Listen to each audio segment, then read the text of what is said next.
Emang kalau ikut sertifikasi manajemen risiko yang diuji hanya kemampuan mengenali jenis-jenis risiko saja? Bukan ya sobat, kita kupas tuntas yuk!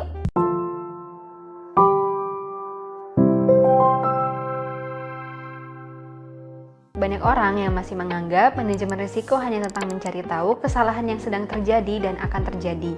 Padahal pemahaman profesional mengenai risiko jauh lebih luas. Risiko adalah dampak dari ketidakpastian terhadap tujuan organisasi.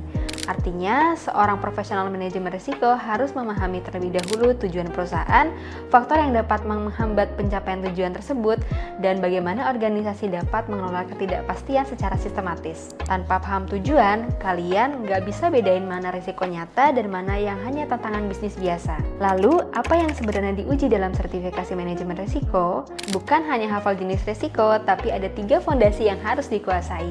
Yang pertama, prinsip manajemen risiko.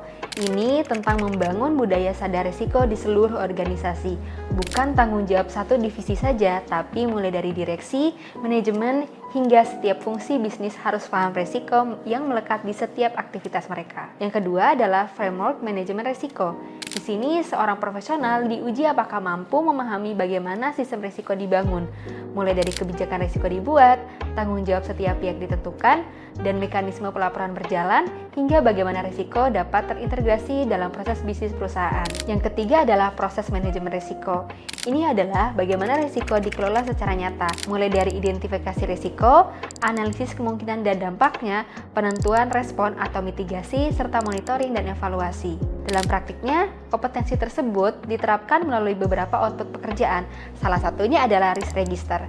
Risk register bukan sekedar daftar risiko saja. Di dalamnya terdapat informasi mengenai risiko yang mungkin terjadi, dampaknya terhadap perusahaan, pemilik risiko, serta rencana mitigasi yang harus dilakukan. Kemudian, hasil tersebut dapat berkembang menjadi profil risiko perusahaan yang membantu manajemen mengambil keputusan secara lebih terukur. Jadi, sertifikasi manajemen risiko bukan hanya tentang mengetahui apa yang salah, tapi kemampuan untuk mengetahui atau memahami sebuah bisnis, membaca ketidakpastian, membangun sistem pengendalian, dan membantu organisasi mengambil keputusan yang lebih baik. Kalau sobat bagaimana? Apakah organisasi sobat sudah memiliki profesional yang mampu mengelola risiko secara lebih terstruktur? Inilah saatnya meningkatkan kompetensi manajemen risiko.